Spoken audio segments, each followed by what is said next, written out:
Today, let's talk about game-changing Nigeria beauty brands. It's a story of passion, commitment, entrepreneurship, and hard work. Let us meet two inspiring Nigeria game changers. Born on the 6th of March 1977, Tara Feladrotoye is the managing director and creative director of House of Tara International, a Nigerian makeup and beauty company. As a law undergraduate from the University of Lagos, Tara Dorotoye started her business at the age of 20. A business that started out from her living room has now grown into a franchise enterprise with three main lines of businesses.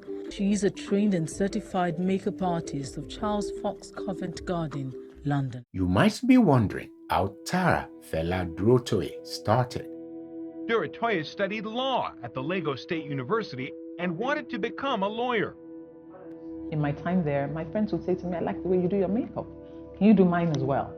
And that's where the first time that I realized that I could actually do makeup for someone, and I liked the way they responded, and I liked the way they looked after I was done.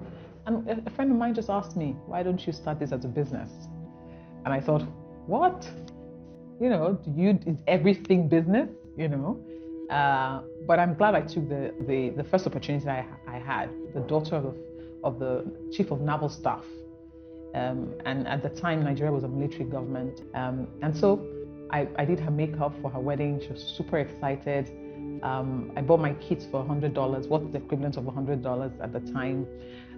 She was she just graduated from university, so her entire bridal train was maybe 12 ladies who were all fresh graduates. Many of them were going to get married after that season. And I had my first set of clients who were saying to me, well, I love the way my friend looked on her wedding day, and I'd like you to do my makeup. There is nothing better than having a deep love and connection for the career path which you choose.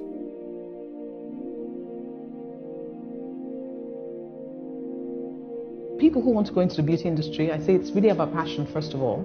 You've got to be passionate about it. It mustn't be because you're trying to make money out of it. You will make money out of it if you're working hard, you apply yourself. But you first of all have to know that it's something you're passionate about. It's not because Tara did it. It's not because this person did that or that person did it. It's simply because this is what you love to do. And being in this place is where you like to be. I love my life. I love where I am. I'm certain I'm doing the right thing at this moment.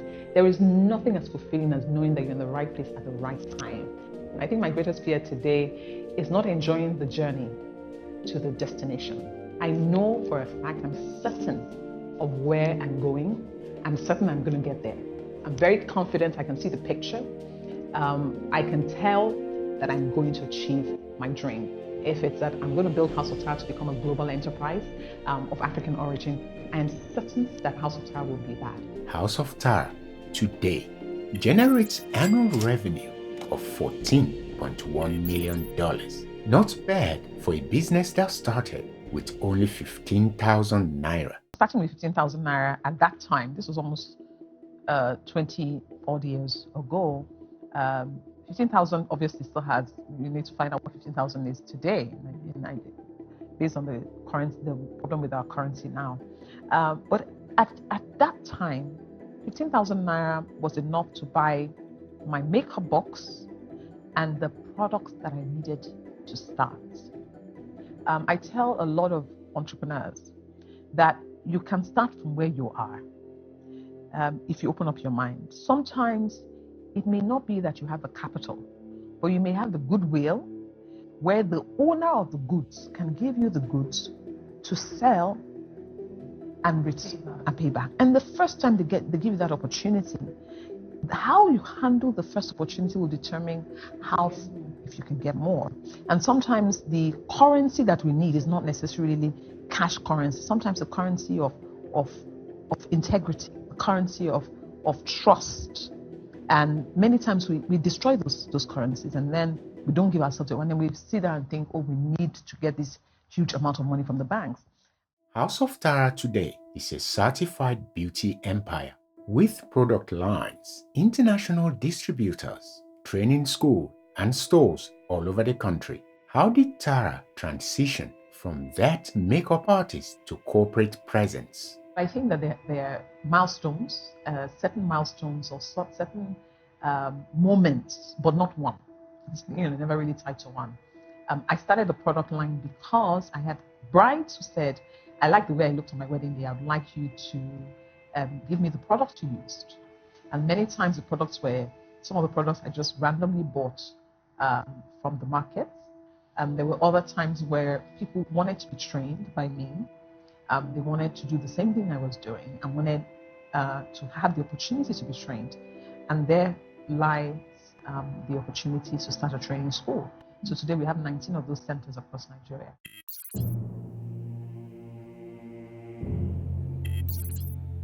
Zaron Cosmetics is another Nigeria game-changing beauty brand. My name is Oke Madioesi and I am the CEO of Zaron Cosmetics. Zaron products is unique for the woman of color. Our skin tone, shades, and the climatic conditions, because we have very harsh weather. So I wanted to make a difference by really creating products that were sustainable in Nigeria, that would work well with Nigerian women and African women and any woman of color. Changing the narrative of Nigerian brands being looked down upon against international brands is not an easy challenge. Oke Madioesi faced it head on. So prior to now, Nigerians would rather buy any other brand than made in Nigerian brands. Yes.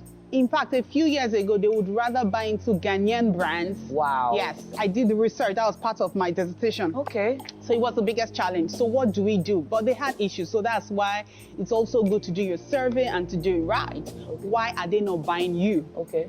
Because Nigerians would not buy, Nigerians, even though we don't have money, we have taste and we have class and we have style. But Nigerian brands were not giving them that. They were not giving them value. And things were beginning to change. So I checked it, regardless of the fact that Nigerians were not buying us, but I checked that, oh my God, the movie industry was changing, the music industry was changing. People were gradually seeing us and our own. I mean, people were beginning to wear Ankara clothes. So I said, this is the perfect time to go in because things are gradually changing. So if you get it right, you do it right, they would buy into you. So it was mainly quality issues, pricing issues, availability issues, and we had to make sure that we sort all that. Oke Madioesi went into banking after a youth service with Shell Nigeria. The banking job opened up her eyes to a world of corporate business. After youth service, I wasn't retained, and at that point, I thought that was the worst thing that could ever happen to me. I cried every day for a few months, really wanting to go back to Shell, but thank God, because my destiny was different. When I look back now, I see where I was then and where I am now, and think of just being there. I'm sure by now would have been the person that I never wanted to be. After Shell, after my youth service, I started working in the financial sector and banking. I say to everybody that I never would be able to do what I'm doing today without my experience in banking, because it just really grounds you. It teaches you about just being out there, just being able to source for business. And I say to people that that's the best place to teach you entrepreneurship skills. Oke Madioesi went through a heart-wrenching experience, enough to break anyone. But she's built different.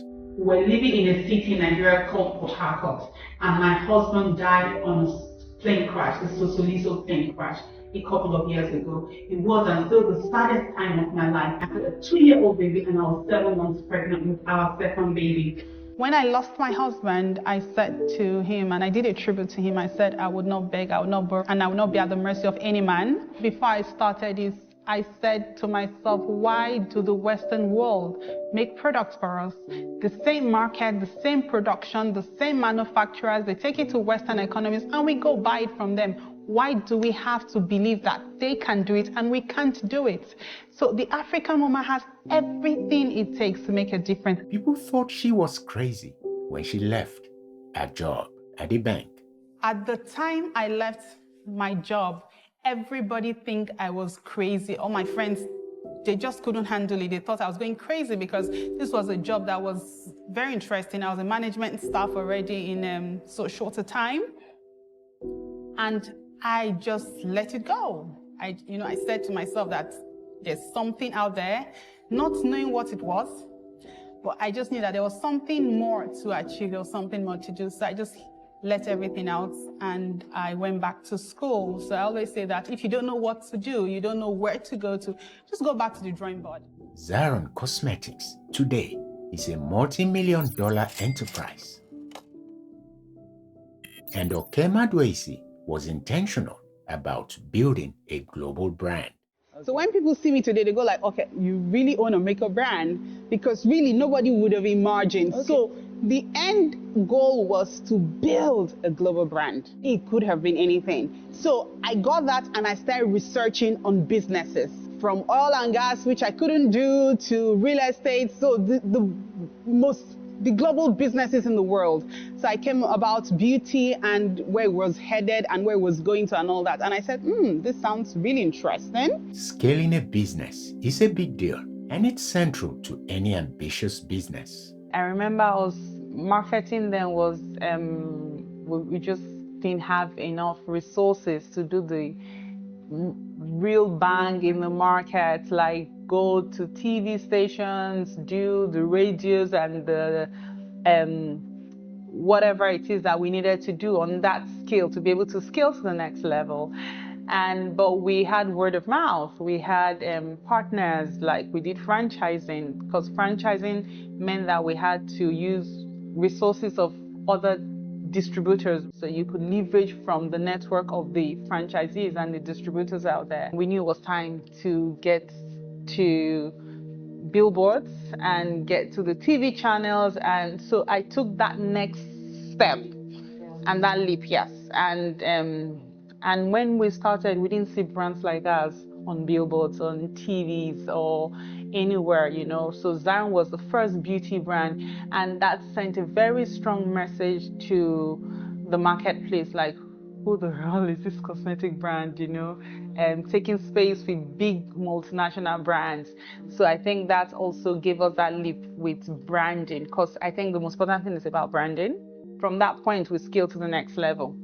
The message, an example that global business can be built from Nigeria, is imperative for a new global Nigeria and a new wave of Nigeria mindset. The next level now, and that's where we are as a business, and that's what we are trying to show Nigerians, is that not only the fact that you can build a business in Nigeria, you can build a global business from Nigeria. You have to use global practices to get into a new country, foreign market. The two CEOs and founders highlighted today have a number of things very powerful in common. The reason why House of Time became a best place to work was because I was committed to building people. If I cannot make it about people, if I cannot make it about Nigerians and Africans, then it's not worth it running a business. I know Nigeria is hard. I know it's difficult. There is no Nigeria that can stop me. Nigerian business people are some of the best business people in the world because it's the toughest place to run a business. Determine today that you are going to use your mind to bring something to pass because you are that powerful. I think the mind is the most powerful tool ever. So you must be able to conceive it here first. Watch out for part 2 to complete this story next week. Please give me a like and subscribe to the channel.